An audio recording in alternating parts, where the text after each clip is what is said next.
Les U20 sont sur le toit de l'Europe et ils l'ont fait avec une précision tactique qui nous a fait chavirer de bonheur, assez pour y dédier une analyse événement.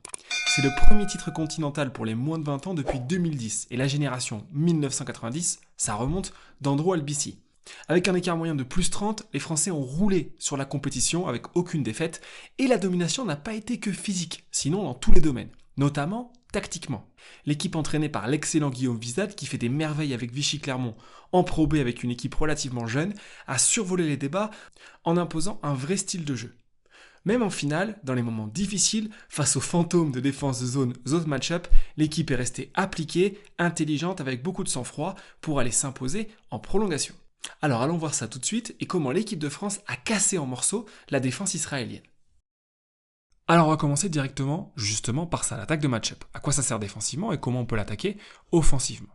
Alors le principe du match-up, c'est comme une zone où on défend des espaces, mais on essaie de monter individuellement sur chacun des joueurs pour essayer de limiter ces espaces justement et trouver un mélange entre la zone et l'individuel. Et les Français l'ont très bien attaqué. Alors ce premier exemple déjà, où on commence en zone 2-3, on la voit assez bien avec les deux joueurs en haut. Pour éviter de donner un avantage sur ce premier écran, c'est le poste 3 qui monte au niveau de l'écran pour pouvoir changer quand il y a cet écran-là et ne pas donner d'avantage à l'extérieur. Donc on voit, il va prendre l'écran ici, il va y avoir un changement. On a l'extérieur qui se retrouve avec le poste 5, en l'occurrence Maxime Reynaud, et donc c'est le poste 4 à l'opposé qui va venir changer, et l'extérieur va aller reprendre une place dans la 2-3. Donc on se retrouve dans une 2-3 assez classique. Sauf que ce que les Français vont faire, plutôt que d'éviter de jouer notre poste 5 qui est défendu par un poste 4, on va aller mettre la balle dans le coin avec notre meilleur joueur de 1 contre 1 qui est défendu par leur poste 5. Et là, il y a des espaces à gauche et à droite. Et peu importe où on va attaquer, on va générer de l'aide et donc un avantage. En l'occurrence, ici, il attaque. Si jamais il y a une aide, on a une coupe bien réalisée pour pouvoir aller au dunk. Si on n'aide pas, alors il peut aller finir avec le dunk sur leur tête. Là, on va avoir une version un petit peu différente où ils sont en 2-3 et au moment où il y a une première attaque, ils passent en 3-2. On voit l'extérieur qui monte ici. Et par contre, les Français vont s'adapter pour aller trouver un tir facile. Alors ça a l'air facile, fait comme ça. Mais pourquoi ? On va revoir donc la 2-3, puis le joueur il monte fort, on se retrouve sur une zone 3-2. On voit ici les 3 joueurs qui sont entourés et la France va remonter sur un écran au milieu qu'on va voir beaucoup.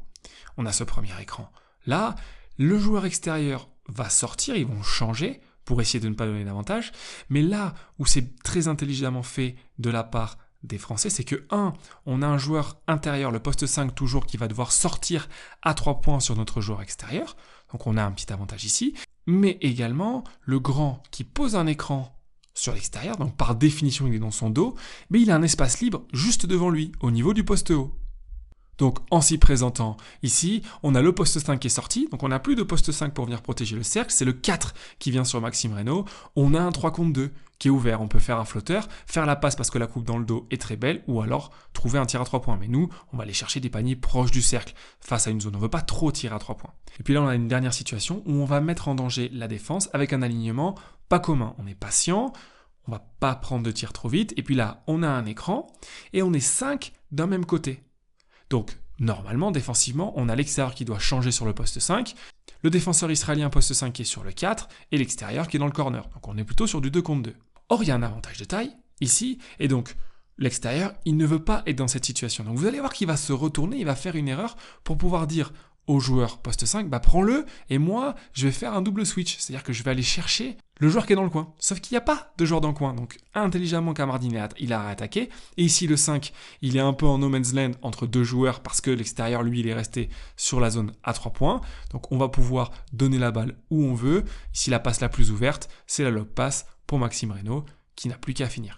Mais la masterclass ne s'est pas limitée qu'à l'attaque de match-up. Également sur l'attaque de zone, ils ont été brillants, notamment en s'appuyant sur le jeu intérieur. Comment on attaque une zone ? En se mettant dans les espaces libres, donc en haut, 2 à 45 et un poste haut. Si on peut envoyer la balle parce que le joueur israélien ne fait pas l'effort, on lui envoie, et là, ils sont obligés de venir, et si on coupe bien pour se mettre sur le panier, on est tout seul parce que le grand est vers nous. Ce qui nous donne un tir sous le cercle, et ensuite avec l'activité, on arrive à finir.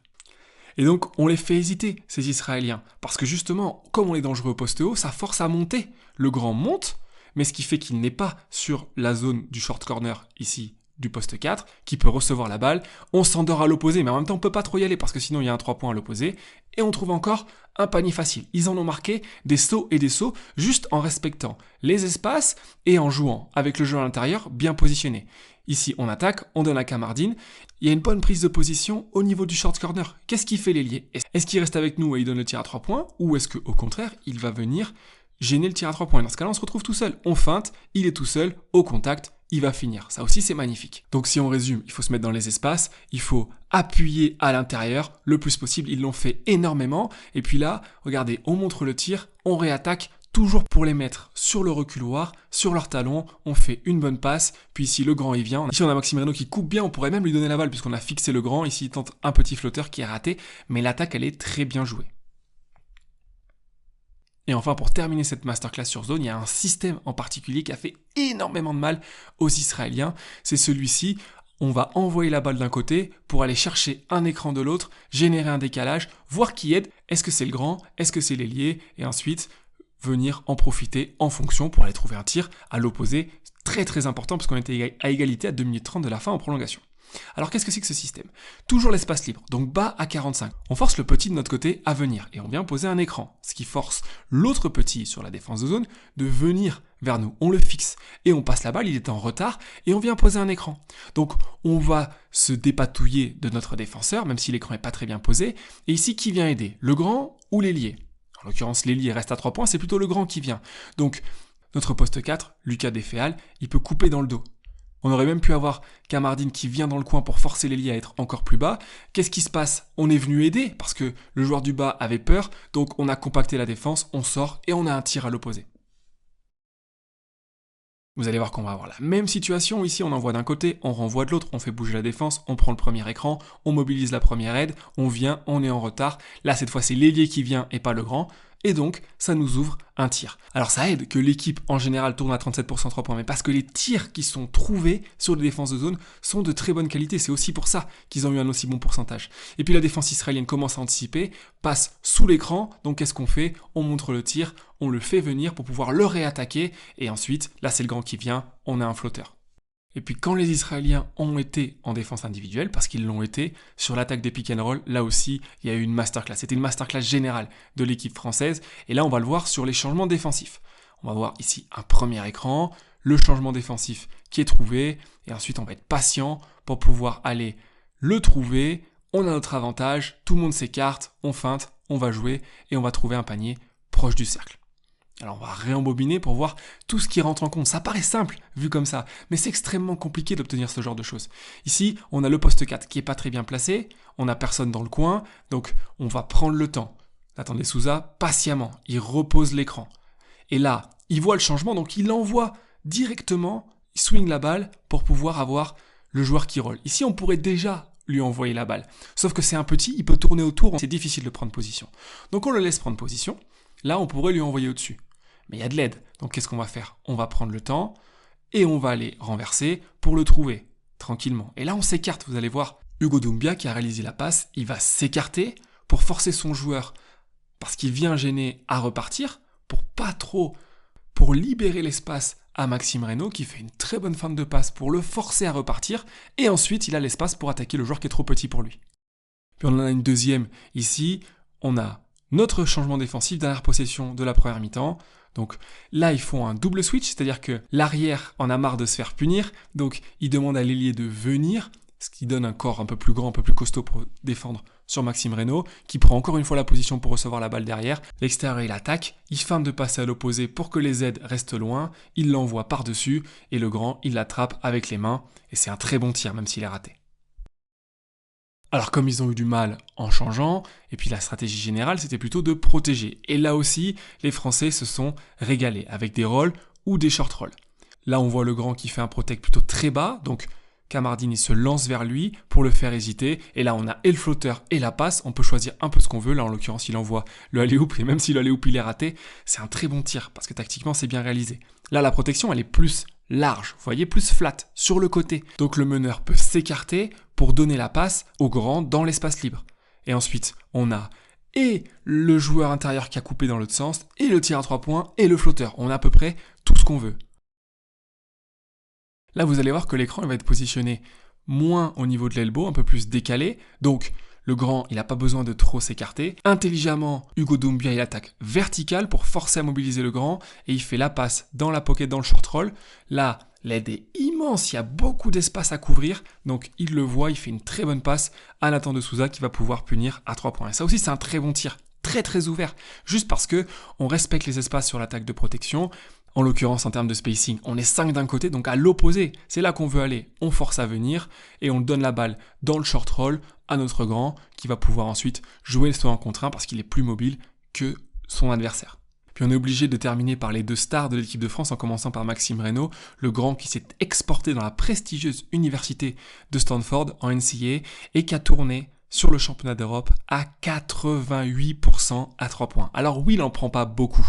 Il a fait 7 sur 8 sur le tournoi, mais là encore, dans la finale, il s'est bien positionné comme il fallait. Il sent vraiment le jeu. Là, ils sont 5 d'un côté, il va venir s'écarter avec une mécanique qui est pas mauvaise et il va venir sanctionner. Il a une activité vraiment folle, on l'a vu beaucoup sur l'attaque de zone, l'attaque de match-up, l'attaque de switch, l'attaque de protect. Il a vraiment été au centre de l'attaque de Guillaume Wizard. Ici on voit, on attaque, le grand vient aider, donc on peut se reculer, il y a vraiment un espace libre pour prendre un tir, le grand se jette sur lui, on réattaque parce que c'est ça le genre de tir dans lequel il est le meilleur, tous ces touchés autour du cercle. Puis là, on a vite un post-up, on voit que le grand est un peu trop sur son épaule gauche, donc on va pouvoir envoyer un spin move pour aller dunker. Et puis on est obligé de terminer par le MVP de la compétition, Ilias Kamardine, qui a fait une compétition incroyable. Le Marseillais, il a été fantastique dans un registre déjà de tir à 3 points avec un excellent pourcentage, mais également de réattaque. Il est vite et il sent les espaces comme il faut, où il faut. Ici, on a plutôt un close-out, donc on va pouvoir réattaquer notre défenseur dans l'espace libre. Et puis ensuite, dans les finitions comme ça au contact, il est diabolique d'efficacité. Là, sur un système de zone, on aurait même pu envoyer un alley-oop, mais il est patient, parce que c'est important de ne pas trop perdre la balle sur une défense de zone. Sinon, on prend des contre-attaques, il va aller chercher, ici, Hugo Doumbia qui lui renvoie. Il y a un changement défensif, il attaque, encore une fois, un flotteur, il a beaucoup de touches, il a mis beaucoup de paniers comme ça dans la finale, mais également en général dans tout le tournoi. Là, on retrouve la patience de l'équipe de France, on envoie de l'autre côté, on n'a rien, on revient, on repose un écran, et puis là, on est censé switcher, mais ils se sont fait perforer quand ils ont fait la passe sur l'extérieur, donc on oublie de couper le milieu, et là encore, il termine par un flotteur. Et puis cette action-là, elle est d'une importance tellement énorme, mais le tir est tellement incroyable qu'on est obligé de se le remettre, parce que la clutch attitude, ça se travaille pas, c'est quelque chose qu'on a dans les gènes, et là avec 4 secondes à jouer, un step back avec la faute, bang bang bang, et qui a scellé le titre pour l'équipe de France. C'est tellement beau qu'on se le remet une fois. C'est la fin de cette analyse, on espère qu'elle vous a plu, on espère qu'on aura d'autres analyses à faire d'équipe de France qui remportent des titres cet été, et pourquoi pas l'équipe de France masculine, et on se retrouve très bientôt pour une prochaine analyse. Ciao ciao.